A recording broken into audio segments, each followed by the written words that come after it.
Hi there guys, Sam here. Welcome to another video where I go through the Focus RS versus the Fiesta ST. So I'll get straight into the video really.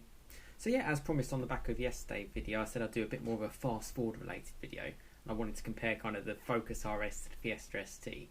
If you haven't watched yesterday's video, please check it out on the link above. Just a little bit of a go over between the Focus RS and the Golf R, and yeah, thanks to all of those that have liked and watched that video so far. It seems to have got really good feedback, so that's fantastic. As for the channel, please like, share and subscribe as always. It always helps out a small YouTuber trying to grow the channel, and you'll get to see a lot of sort of VW Golf R content, my sort of stuff, sort of the latest news on that, the new Mark 8 Golf R, latest news on the sort of Mark 4 Focus RS, fast forwards in general, Porsche content as well, stuff that I like and stuff that I really feel you guys like as well. So yeah, please support the channel by liking, sharing and subscribing. So I'll get straight into the video in terms of it's just going to be like a 5-minute sort of short blast on my kind of verdict between these two cars. So over the last 10 years, I would say these are the best two fast forwards, hands down, no questions asked, any price. Those are the two that I've sort of, yeah, I've just absolutely loved. And I'll start with the Mark 7 Fiesta ST because that obviously came out sooner. So a little bit of background for me. When I was in university, it was basically my wallpaper, that car in red, all sort of like the early press release shots of it. Man, I wanted that car. You know, low price, 200 brake horsepower, looked the part, small, practical, you could justify it. I really wanted to get that car, and those pictures kind of bring back memories of it. They hadn't brought out a Fiesta ST in a while, and the Mark 6 was sort of like a bit of a hit and miss, so this was like a real, again, quite a big hype around it, and it did not disappoint. The first time I test drove that car back in 2013 was about, I think it was about a week after Top Gear did their video on it, and Rich Tammond sort of gave it so much praise, and that again convinced me to buy one. But I test drove one in Molten Orange, and there wasn't really many cars going, so I ended up basically just buying one brand new. I bought a 2013 in Spirit Blue, an ST2, and I hit the jackpot really for me. It was absolutely fantastic. And looking back on it, I kind of almost think of it more as like a RS, because that way you can kind of justify the very firm ride a little bit better. And it kind of had it all. A lot of people in this country kind of modified their cars in the UK. You didn't really need to modify it because it was fast enough, sounded great, it had a sound symposer, but it still sounded amazing. It was so light, over, you know, not too much over a ton. You know, half a ton less than say my Golf R, half a ton less than the Focus RS, which we'll talk about shortly. And it handled brilliantly.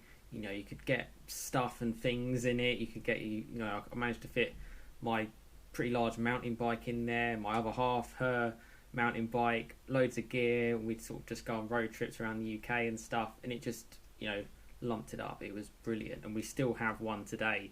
A Molten Orange one in 2016. Yeah, it just nailed everything of what you wanted from a hot hatch. And actually the good thing about the Mark 8 now coming out, the Mark 8 ST, is that you can actually get these for even cheaper.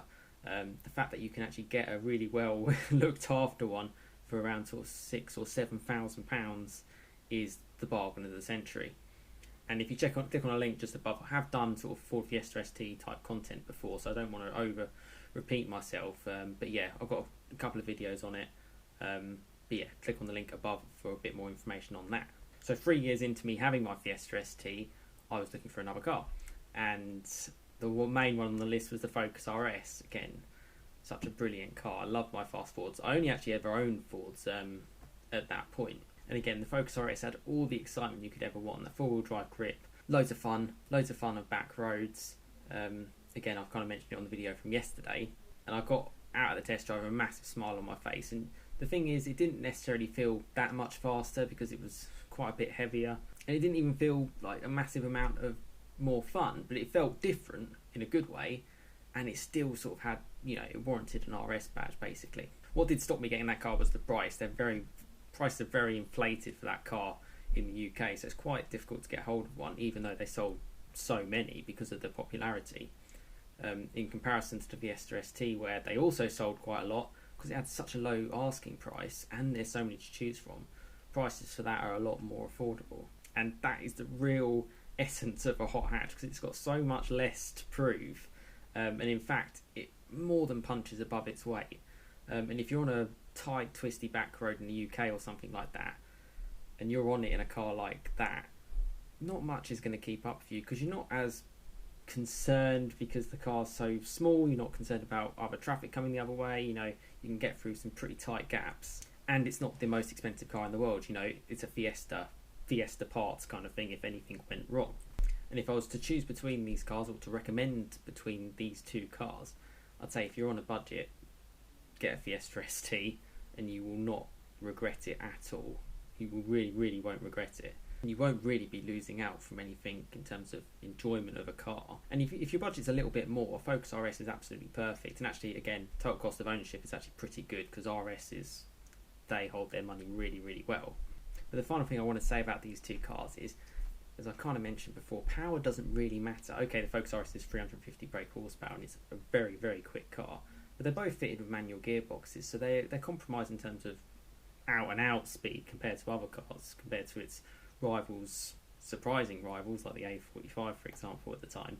They didn't have very good interiors, lots of things rattled, everything was a bit plasticky, the paint, that chipped quite a lot, the ride was very firm on both of them, and none of those problems with both cars matter one bit. There's just no way you would come out of them without a huge smile on your face. And I think fast fours like that will always be like my supercar beaters of the last kind of decade.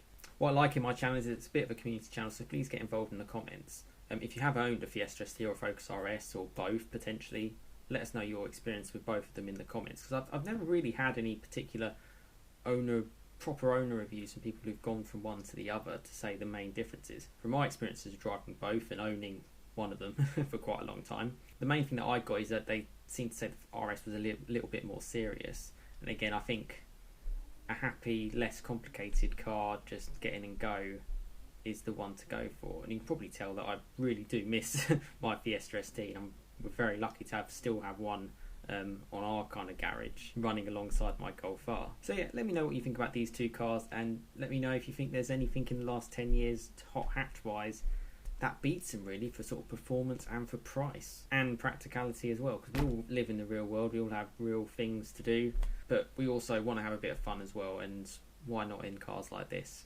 But thanks so much for watching, a little bit longer than I probably thought. Please like, share, subscribe for more content. I'm going to try and get a few more videos out, particularly with all this virus issues happening. I'd really appreciate your support with the channel, but thanks so much for watching, and I'll see you again next time.